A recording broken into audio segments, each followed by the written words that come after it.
Sure.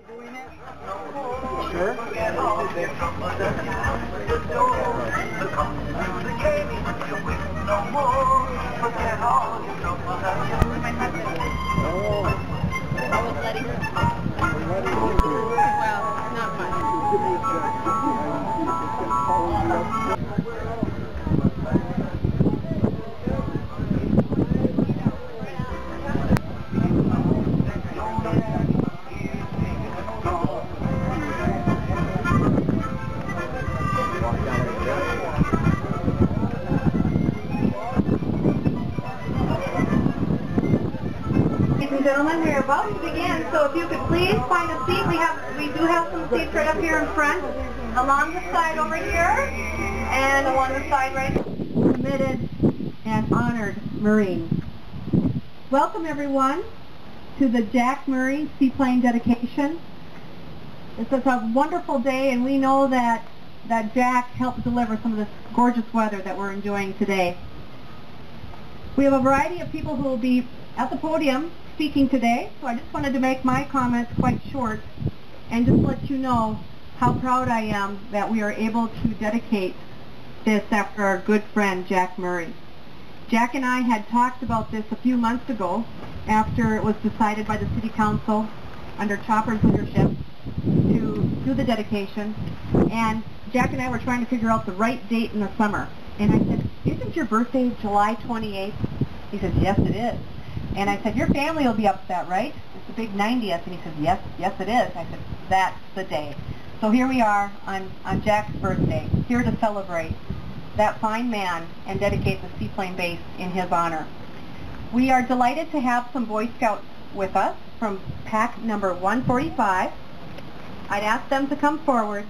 Gentlemen, we have Stephen Christie, Gavin Hunter Wilson, and Carson Lumaton.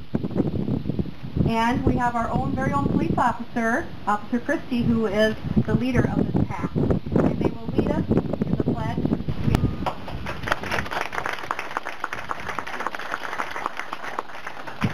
Good afternoon. Jack loved International Falls. His family and his church were first in his heart, but International Falls was a close third. He wore his pride on his chest and in his heart. Wherever he went, people knew immediately where he was from and how proud he was of his city. When I first came to the council in 1985, Jack was still a councilor. He and Pat Roach were great friends, and both were great role models for a new councilor like me. It is fitting that Jack and Pat are memorialized by plaques next to each other. When Jack became mayor, he stepped up and he became an exceptional leader. He was a supporter of our airport. He believed in working hard for economic development. He was loyal and supportive of the city's workforce, and he was so proud of our police department and our fire department.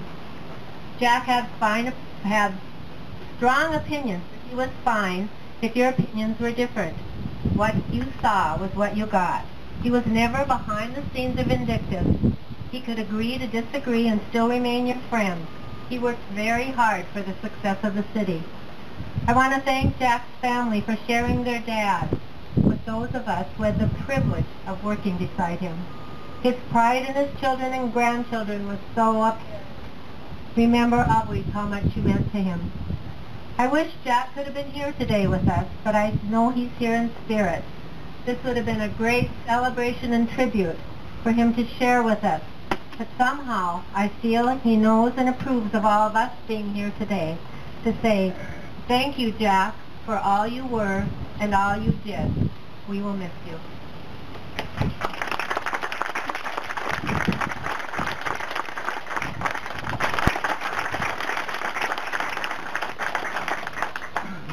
Most of my speech, I wrote it, and I'm going to probably read it.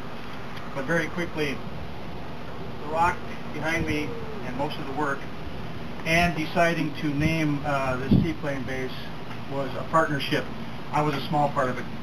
The city staff, and especially Gary Skolman, really worked on this project, came up with the idea of the seaplane base, and all I did was acquiesce and nod my head. So Gary Skolman, we owe him a lot for this. And Jack felt he was one of the best employees he's ever seen in his life. When I wrote this, I have to tell you, I cried. So I hope I don't cry. It's hard to say something about Jack Murray without bringing I or me into the conversation, so I'll apologize right now, as this is not about me. However, all of us have Jack and me experiences, so I guess it is fine to talk in the first person.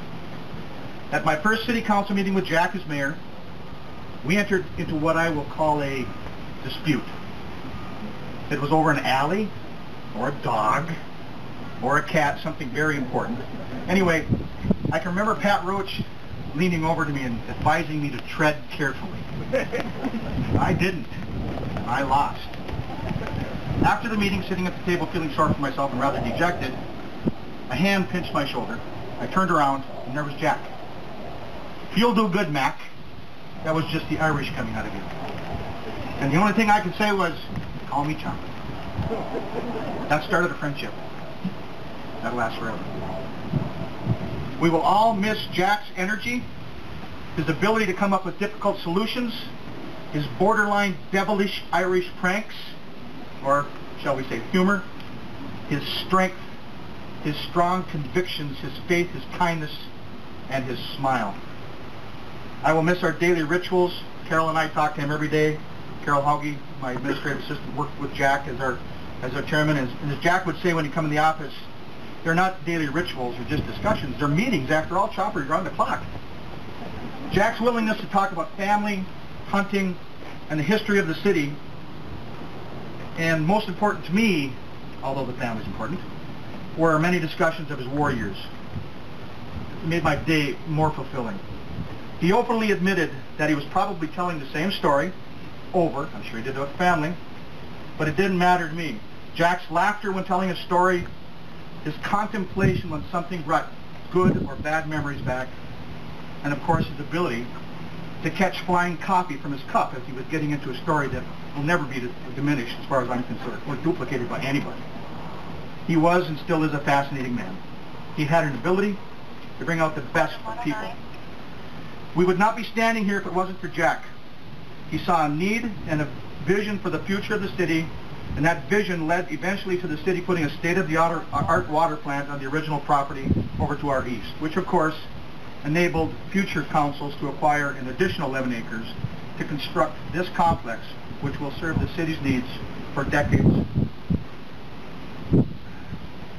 We owe this man a great deal, and this is a small offering to him for his stellar service to God, family, city, and country.